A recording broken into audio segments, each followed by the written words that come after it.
in a few minutes.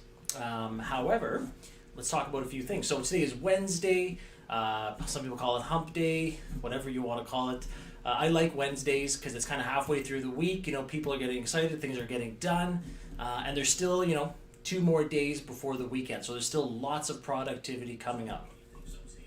Now, what Mel and I specialize in is creative financing.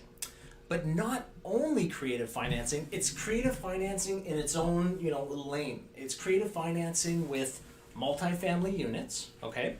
And solely owning the assets that we purchase. Now, why is that important? That's a whole other show about solely owning.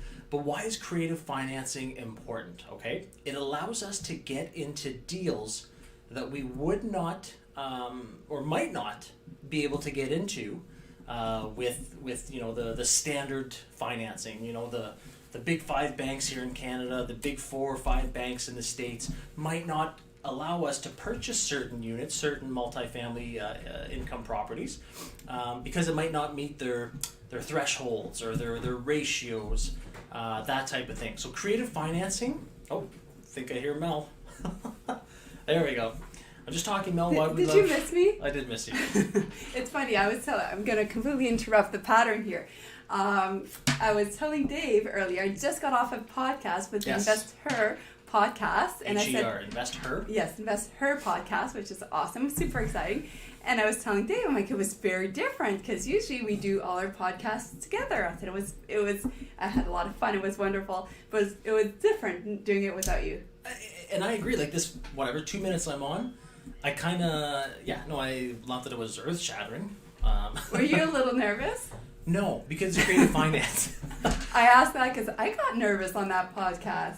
And I usually don't get as nervous anymore. Yeah. So I do so many, but yeah.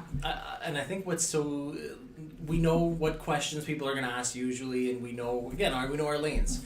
I know what Melanie is going to want to talk about. I know what I'm going to talk about. I know her strong suit. I know my strong suit. I feel it just flows back and forth. Yes. Very easily. So I was just going over, it's Wednesday. There's still lots of productivity left in the week. I was talking about creative financing. And before we forget, we're going to be doing Q&A at the end as well. Okay, so stay to the end. That's our favorite part when we take some answers. We take some questions and hopefully provide you with some quality content answers. But I was saying, the one thing I love about creative financing and what we do, like our lane, yes, right? Again, multifamily, creative financing, and solely owning. But there's been some deals, and let's think of the last 50-plex we just bought a couple weeks ago. And the 14-plex we're closing, well, maybe not this week, but maybe hopefully next week. The institutions probably wouldn't have funded them. And what I mean by that, what I was saying is there's different ratios, different thresholds that these buildings might not have met yet. Yes. But creative financing comes in and allows you to get those buildings that you want.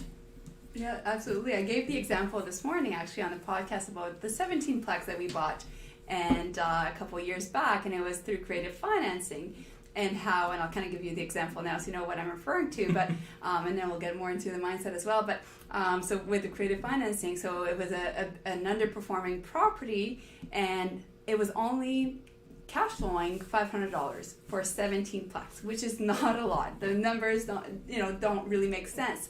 However, because we already had a couple of properties, it was sustainable for us to still purchase it.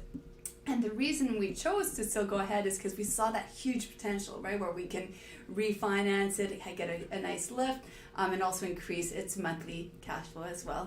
Exactly. So think about $500 on 17 units, and when you take over a building, it's obviously more labor intensive, yes, and more hours go into it because you want to bring it to your standards. Not that there's wrong with what they were doing before, but get it into your groove, right? So that $500 was eaten up by management in no time, right?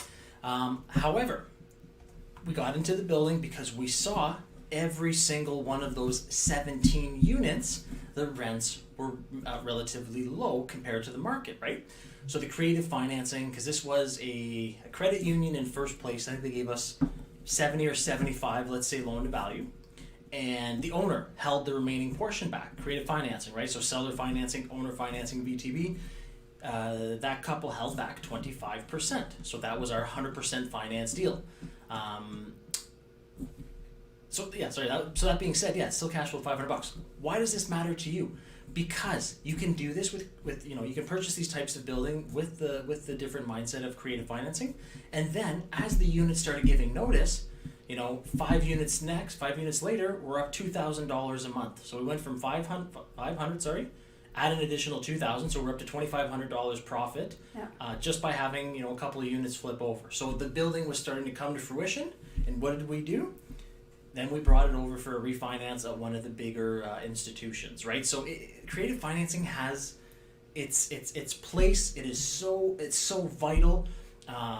It's vital for growth. I know. I mean, especially if you want to solely own, even if you have money, yes, you can use your own money, but at some point, you will get stuck. You will run out of money because that 20% down needed every time. When we bought 12 in 12 months, that 20% down every time, we wouldn't have had enough money to buy 12 in 12 months. We wouldn't have been able to. And we wanted to solely own them so we can pass them on to our 3 kids. So that was very, very important to us. So we're going to be getting into the mindset. Yes. But before we do, show me a little bit of love here. Give me a thumbs up. And if you haven't already, make sure to subscribe to our channel. We post a new video every week. So make sure to hit that bell as well so you get notified when we get our new videos. And I agree with you, Mel. And before we jump into the mindset, if we see continued love on our YouTube page, we're going to put more attention and more energy into it. Might be 2 videos a week, might be 3. Sky's the limit, right? So the more love we get on the YouTube, then the more energy and content we'll put into it. So if you like it, again, comment below. Start asking the questions. We have Raphael beside us here. You can't see him. We have Rafa. He's going to be writing out the questions. So like I said, Q&A at the end. Start asking away. Now, let's get into some mindset. Yes, because if you're going to do creative financing, a mind shift has to happen. Yes. Right? And it truly does. And I mean, if we rewind when we used to, before we did the creative financing, before we had this type of mindset, we were the opposite. Big time. We shifted tremendously. Our mindset shifted. And let's rewind back and kind of bring people back on how we used to think, because maybe you are there as well, or maybe you already got through that. But essentially, Dave and I, we were all about trying to save. We were all about trying to. What was our mindset then? I don't know what word you're looking for. I'm stuck. Buzzers off. What? All good. We used to be consumers. Oh, okay. Consumer mindset. Yes. As opposed to investor mindset. Yes. And don't kid yourself. Those are 2 night and day polar opposite mindsets. Absolutely. Sorry, I had no idea which direction you were going with that question. I don't believe it. Who knows sometimes? Yeah, who knows sometimes. But yeah, so basically that's exactly it, right? That consumer mindset. And even when it came to wanting to buy properties, we thought to ourselves, hey, we want to buy more properties. Let's, we want to do this. Let's work as much overtime as we can in order to do so, in order to raise funds, right? So, Dave, you used to be a full-time professional firefighter. I used to work at our local college. So what did I do? I ended up teaching on part-time on top of that, get extra funds coming in, and it helped for a little bit. You ended up taking every single overtime shift. I was obsessed. You were obsessed. He used to sing when the phone would ring. I had an overtime song. Yeah. I love overtime. Something, something, something, something, something, overtime. Yeah, that was the song every time that he used to sing. And then, all of a sudden, we found out about creative financing, and our mindset shifted. Wait a second, we don't have to trade our time for money anymore. And it was a complete life switching event, because now we realize, wait a second, I don't have to keep working all these extra hours. Dave doesn't have to keep taking all these overtime shifts. So then, he stopped singing that song. He stopped taking overtime. I got off the overtime and said, don't call me anymore. So Mr. loves overtime, singing in the shower when he gets overtime, to no longer, literally saying, please take me off. I don't want to be on the overtime shift anymore, because we realize that we're trading our time for money, while instead we could be putting our money to work for us, or using other people's money to help us get there. Yeah. Okay. And a couple of things that I want to touch on in the mindset, right? The mindset is going to be a couple things. What we're going to talk about. Debt. Debt used correctly is good, okay? I'm going to say that again. Debt is good. We have tens of millions of dollars of debt, and as a investor mindset versus consumer, I love that. Again, I'll repeat this. I've said a couple times. Our new financial controller, Jay, when our first couple of days together, we're getting to know each other, and I said, I hope to have hundreds of millions of dollars in debt one day. And he looked at me and I said, because again, the debts pay for themselves. So, and this is good debt, right? So good debt. It's not a sports car. No, good debt that makes you money that can pay for things like the sports car. So mindset is going to be debt is good. The other thing too is not getting fixated on interest. We're going to dive into that as well. And the other thing is seeing the big picture. Whoops, hit the mic there. You probably heard a thump. Seeing the big picture, okay? Instead of looking at the today, the now, the how does this, affect me now, understanding that today's pain is going to be tomorrow's gain. So that's going to be the mindset stuff we're going to talk to. Again, start putting your questions below, because when we get to the Q&A, we're gonna answer a bunch of them. So let's start off, Mel, with the mindset stuff. Yes. The debt thing. Like, and I'm just thinking to myself back then with the debt. Well, even interest, right? Yeah. Interest rate. We used to be a bit obsessive about the interest rate, right? Got to get that best interest rate. And yeah, we still of course we want good interest rate. Who doesn't? That's normal. That's human nature. And at the end of the day, I don't want to have to pay more than I have to. However, if I have to pay a little bit more interest, let's say to my private lenders, of course, are you going to pay more? Yes, you're going to pay more. However, if that means that I'm able to buy cash flowing properties using none of my own money, and now I'm growing my portfolio, I have these properties that I never owned before, zero money down here. This is infinite return on investment. And that's exactly what it is. So yes, I'm okay to pay a bit more interest as long as I have a lot more coming in and it pays for itself.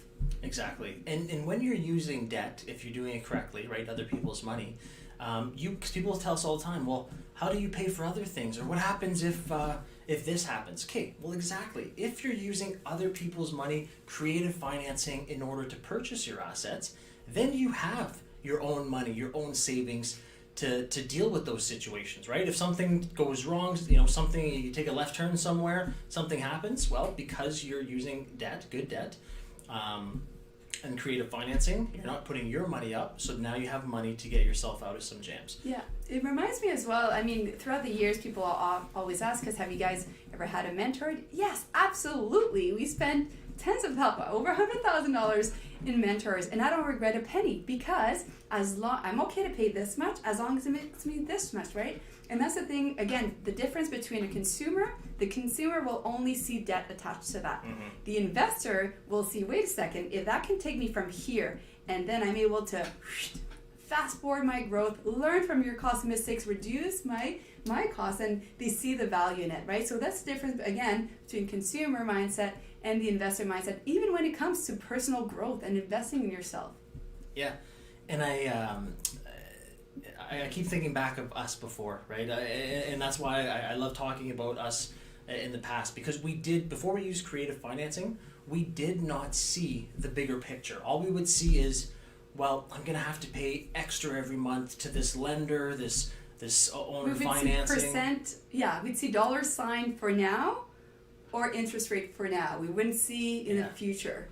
And the 50-plex, for example, right? And we're going to be showing our action family more in depth into it, but just to scratch the surface, so we utilize creative financing in order to purchase 100% of the building, or 100% of the debt, okay? Is that the cheapest debt you can get out there? No, right? Because you're using creative financing, sometimes it's higher interest. So today is the pain, I say pain, we're still cash flowing. So today is, let's say, the pain of this deal in particular, okay? So we're not making as much money as we could because we're fully financed. But down the road, once we, reposition the asset, do some renovations, our method is the A+ method, yes. Right? So think of a plus sign. So we take that underperforming building, and by underperforming, I mean market rents or the rents are not at market value. So underperforming, do what's left to make it right, to bring it up in value, okay? And that's when you get the refinance. So today, not cash flowing as much as we could, however, didn't use any of our own money. In, let's say, 8 months to 12 months from now, we bring the asset up in evaluation. We go to the one of the bigger lenders who has the best interest rates and all that, and now they're going to refinance it at a higher evaluation. So today's pain of less cash flow is for tomorrow's gain, and then we're going to own the asset for 25 years. So in the grand scheme of things, solely own it as well. Yeah, exactly. So in the grand scheme of things, the bigger mindset, creative financing now, more cash flow later, and then I get to own the asset down the road. So that's what investors see as opposed to consumers, and that's what sometimes when we have people talk to us and they're thinking, well, yeah, but it's going to eat into the interest is going to eat into your money right now. Again, yes, it will, but in a year from now, we're going to be so much further ahead that it won't matter what happened, the last 12 months. And it wouldn't matter either way, because otherwise you wouldn't buy these properties. You'd be stuck, or you'd buy one or two, like most people do, and then they're stuck again. Right? This enables you to continue to grow. You become limitless, and you really do, right? We bought 12 in 12 months. We bought 69 units this month. So that's the thing. You become limitless as how much you're going to grow based on your own, goals, because you are no longer relying on how much money am I bringing home from my 9 to 5 anymore. You become limitless because there's money everywhere, and you can grow your portfolio without having to, constantly trade your time for money. You put other people's money to work for you. It's a win-win with them because they want to invest passively, which is amazing. You make a win-win partnership, yet you still get to solely own the units. Yeah, and I'm curious. So if you're watching this, put some comments below. What questions do you have on creative financing? What are the myths? What are you worried about? What is holding you back from utilizing creative financing strategies? Is it the knowledge piece? Is it I don't quite understand all of it? It's the knowledge of it? Is it the fact that you don't know your exit strategy, how you're going to pay people back, which we're going to discuss soon because the exit is the biggest thing about the mindset of creative financing? Or is it just the myths? Are you worried? Is it the knowledge? Is it you're scared to take action? So let us know in the questions below. The questions below. Raphael's gonna tell us what they are, and then we'll address them. So the exit strategy. And for me, if I think back about what held me back, for me it was fear. For sure, it was fear. It came down to, what if I can't pay back, these people? What if I can't pay back owner financing? I borrowed this money and I can't pay them back. Well, the issue is not taking action. The issue is you don't know how to do an exit strategy properly, which is fine. I didn't know how to do it properly either, right? I spent a lot in learning. I researched it. I spent, we've spent years doing this. So find somebody who's really, really good at knowing their exit strategy so you can learn how to do it. You got to make sure. So for me, that was holding me back. I understood creative financing. I saw the value of it, but I was fearful of doing it because I wanted to make sure that I had a clear exit strategy. Well, guess what? Found out how to have a clear exit strategy, and now that's what I do. And now we solely own over 170 units because we show people our exit strategy. Otherwise, we wouldn't be able to, and we pay them back on time every single time. We've never been late. We pay our lenders on time every month as well, right? So setting yourself up for long-term success that's what the way it should be. Yeah, and the mindset for the exit strategy is do not touch any money that you do not have a clear exit strategy, on how you're going to pay that back, okay? So that is something that is vital here. The mindset with other people's money in creative financing, it has to be a somewhat short-term solution, okay? It cannot be a continuing thing. So what I mean by short-term, it could be 2, 3, 4, 5 years, okay? That's what I mean. So it could be as short as 6 months, could be as short or as long as a couple of years. However, at some point, the creative financing on every particular deal, you will need to exit that, okay? So the 17-plex, like we were talking about earlier, was awesome. Everything was good, but at 18 months, we were able to refinance. Yes. And we had, let's say, a 5 or 7 year term. That deal had to exit the creative financing and then go kind of, mainstream. So having that mindset, this is happening now. This is awesome because I get to purchase a lot of buildings within my own money. But at some point, you will have to pay it back. So do not touch a cent, a penny of creative financing unless you can see that vision, you have a plan of attack, exit before you enter. Yes. And we're going to get to some Q&As awesome. here. So if you have any other questions, list them below, and then we'll be wrapping it up. Before I get to the Q&A, if you haven't already subscribed to our channel, please make sure to do so. Subscribe and hit the bell because we get a new video at least every week. And if you have friends who, other investors that you think could benefit from our channel, please make sure to share our page as well. It goes a long way. And as we grow our page and we see that there's a need for it, we're going to continue to do videos. So please share the words. Always much appreciated. And one thing, let us know what type of videos you want to see, right?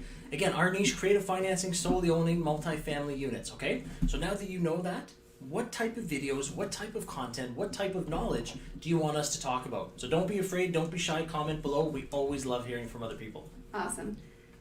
All right, so first question here. What exactly is creative financing and how do you get one? So creative financing, well, and that's a great question, and don't be hard on yourself if you don't realize this yet, because it did take me a while as well to wrap my mind around, what? I'm buying properties, but it's not my own money. How does that make sense? And I don't have partners on title, and how does that make sense? So essentially how it works, you always have to come down with the 20 or 25% if it's commercial deposit. You can't go around that. That's the rule. However, when we say creative financing, that 20 or 25% down, creative financing is when you are no longer using your own money to fund the deal. So different strategies such as owner financing, where the owner helps fund part of that mortgage. Or maybe you're going to use our friends from the States, 401k, or Canada here, RSPs to help fund the deal. So that's essentially how and what that is. Yeah, exactly, Mel. Everyone always thinks you just have to go to a financial institution and you have to give them the 20 or 25% down payment of your own money. That's the cookie cutter, inside the box. Creative financing is basically everything outside of that. Maybe not using the bigger financial institutions, using different type of lending situation or lending institutions, right? And then down payments, using creative ways to come up with the funds that aren't necessarily yours. So creative financing is and I love your description, but it's such a massive, yes. There's so many different ways to do it. But yeah. Yeah, absolutely. Joe, great job, guys. Thanks, Joe. Thanks, Joe. All right, one last question here. I'm stuck with 2 houses and couldn't move any further. Where do I start now? Oh, and again, I hear you. We got stuck as well. You can't continue to grow, or you have to wait till you have that appreciation. And from the sounds of it, you're an action taker. You want to grow. And you might be stuck. So a couple of suggestions for you. Pick which lane you want to be in, right? Do you want to do joint ventures? Maybe that's an option where you find a partner and you split the profits and it's a win-win. Our personal lane is that we solely own, so we get to keep 100% of the cash flow, 100% of the appreciation, 100% of the equity, and we get to pass it on for generational wealth. So that's our passion. Find somebody who's really good at it and continue to ask them, questions and whatnot. If you're interested, we have a mentoring program as well. It's an A to Z. We're going to show you exactly how to do that. And most importantly, it's called the Action Program. Our mentees, our Action family, they get results. They're buying properties, within weeks or months of joining our program. So if you're serious, about doing that, you can send us a message and we can schedule a call with one of our mentorship specialists as well. Yeah, and to wrap that up, we've been stuck before too.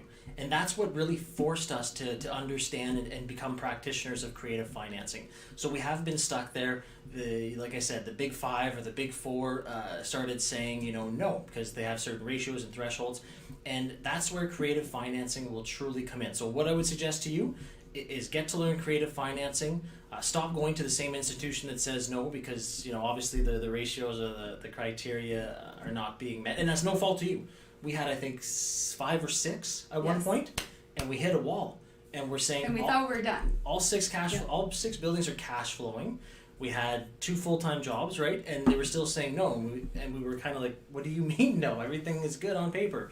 But again, certain institutions have certain things. So I would start looking for different institutions, and I would start to learn about creative financing, because that's what allows you. Because it's limitless. Once you understand creative financing, there is no cap. There is no wall. You just got to keep going to the next one. Yeah, you plus action plus knowledge equals limitless. So absolutely. So thank you so much for everyone who watched. Thank you as well for those who are watching afterwards. We much appreciate it.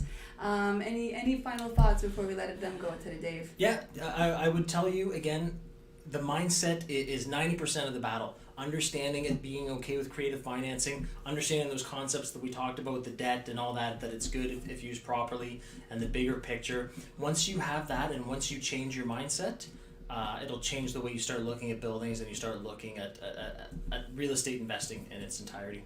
Yes, awesome. So thank you so much, and we'll see you in our next YouTube video coming out soon. So subscribe, hit the bell, and we'll see you next week. Bye for now.